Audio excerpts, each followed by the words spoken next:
America పాలనా యంత్రాంగంలో రక్తపాతం మొదలైంది. దీర్ఘకాలం అమెరికా పాలనా యంత్రాంగంలో కీలక పాత్ర వహించిన వారిని సైతం నిర్దాక్షిణ్యంగా తొలగిస్తున్నారు. డొనాల్డ్ ట్రంప్కు వ్యతిరేకులుగా ముద్రపడిన వారిని వెంటాటి వేటాడుతున్నారు. ఇటువంటి ఉపద్రవం ఇంతకు ముందు అమెరికా చరిత్రలో ఎన్నడూ చూడలేదు. కనీ విని ఎరుగని కథనాలు జరుగుతున్నాయి. సోవియట్ యూనియన్ వంటి కొన్ని దేశాల్లో కమ్యూనిస్టుల తిరుగుబాటు తర్వాత అధికారంలోకి వచ్చిన బోల్షివిక్కులు అప్పటి వరకు ఉన్న ప్రభుత్వ యంత్రాంగాలను చిన్నాభిన్నం చేశారు. వేలాది మంది ప్రభుత్వ సిబ్బందిని ఊచకోత కోశారు, ప్రాణాలు తీశారు. అయితే ఇప్పుడు అమెరికాలో మరో రకం ఊచకోత జరుగుతున్నది. అయితే ఈ ఊచకోత రక్తపాత రహిత ఊచకోత. వాషింగ్టన్ డీసీలో వేలాది మంది ఉద్యోగులను నగదు చెల్లించి ఉద్యోగాల నుంచి వెళ్ళగొడుతున్నారు. అందులో దశాబ్దాల తరబడి అనుభవం ఉన్న సివిల్ సర్వెంట్లు కూడా ఉన్నారు.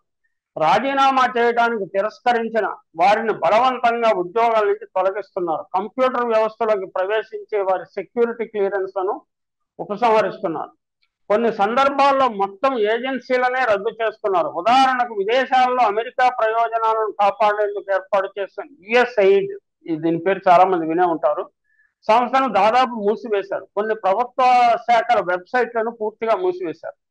ఈ మొత్తం వ్యవహారం అంతా అమెరికా అధ్యక్షుడు డొనాల్డ్ ట్రంప్ నేతృత్వంలో జరుగుతోంది. ఎలాన్ మస్క్ తలారి పని నిర్వహిస్తున్నారు.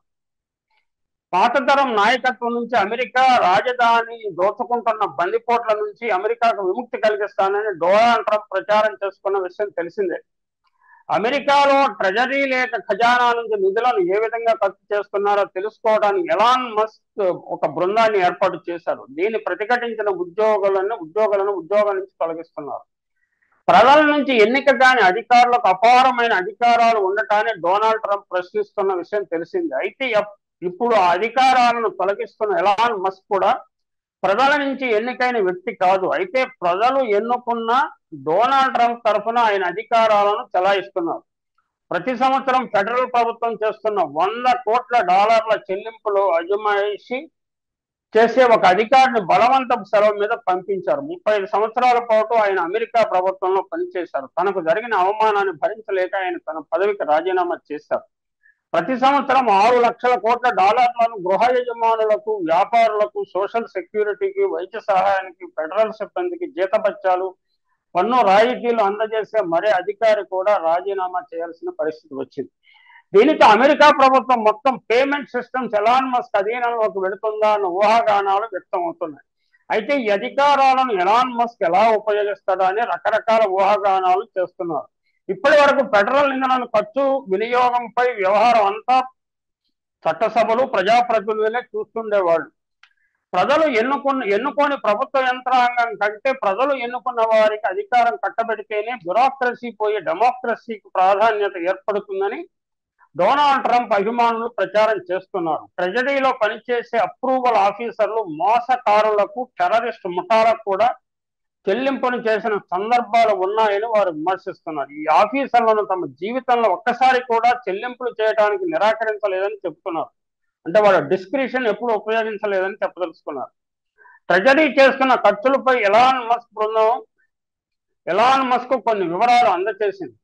సామాజిక భద్రత మొదలు ఆరోగ్య సంరక్షణ దాకా అమెరికా ప్రభుత్వం ఖజానా నుంచి జరిగే ప్రతి నగదు చెల్లింపుపై సమీక్ష జరిపే అధికారం ప్రపంచ కుబేరుడు నూతన ప్రభుత్వ దక్షత అంటే ఎఫిషియన్సీ శాఖ అధినేత ఎలాన్ మస్క్ దగలపడింది. ఈ మేరకు ట్రెజరీ పేమెంట్ సిస్టమ్స్ పై యాక్సెస్ చేసే సదుపాయం మస్క్ బృందానికి కల్పించారు. దీంతో ఏ మంత్రిత్వ శాఖకు, సంస్థకు, ప్రభుత్వ కాంట్రాక్టర్కు, ప్రభుత్వ పథకాల లబ్ధిదారులకు ఎంతెంత మొత్తాలు అమెరికా ప్రభుత్వ ఖజానాన్ని చెల్లిస్తున్నారో అంతా మస్క్ తెలియనుంది. ఈ వివరాలను న్యూయార్క్ టైమ్స్ తాజా కథనంలో ప్రచురించింది. అత్యంత రహస్యమైన ప్రభుత్వ చెల్లింపుల విధానం, డేటా మొత్తం మస్క్ బృందం చేతిలో పెట్టడం సముచితం కాదని ఆ పత్రిక అభిప్రాయపడింది. ప్రభుత్వ పథకాలకు సంబంధించి చెల్లింపులను ఈ బృందం ఉద్దేశపూర్వకంగా తొక్కిపెట్టే ప్రమాదం ఉంది. రాజకీయ దురుద్దేశంతో, అనవసర జోక్యంతో చెల్లింపులు ఎట్టి పరిస్థితుల్లోనూ ఆపవద్దని కూడా పత్రిక తన అభిప్రాయాన్ని వ్యక్తం చేసింది. ఏదైనా సంస్థ లేదంటే లబ్ధిదారులకు చెల్లింపులు అర్థంతరంగా ఆగిపోతే ఆ ప్రభావం నేరుగా దేశం పైన, దేశ ఆర్థిక పైన పడుతుందని అమెరికా ఆర్థిక మంత్రి స్కాట్ బెసెంట్ కు రాసిన లేఖలో సెనేటర్ రాన్ బైడెన్ ఆందోళన వ్యక్తం చేశారట. ఆర్థిక శాఖ తాత్కాలిక ఉప మంత్రిగా చేసిన ప్రభుత్వాధికారి డేవిడ్ లెబరిక్ రాజీనామా చేసిన రోజునే ఆ లేఖ వెలుగులోకి రావటం గమనార్హం. అత్యంత సున్నితమైన డేటాను యాక్సెస్ చేసే అవకాశం కోసం మస్క్ బృందం ఒత్తిడి వల్ల డేవిడ్ రాజీనామా చేసినట్లు వాషింగ్టన్ పోస్ట్ కథనంలో వెల్లడించింది. అక్కడితో ఆగకుండా న్యాయశాఖలోను ఎఫ్బిఐలోను నేరాల మీద విచారణ చేసిన అధికారులను డజన్ల కొద్ది తొలగిస్తున్నారు. వీరిని ఆఫీసుల నుంచి బలవంతంగా బయటకు నెట్టేస్తున్నారు.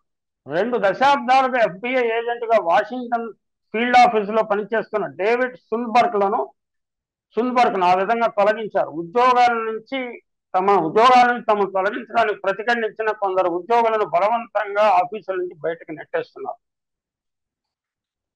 అంటే రాచరిక పాలన అంటామా, ఇది డెమోక్రసీ అంటామా చూడాలి.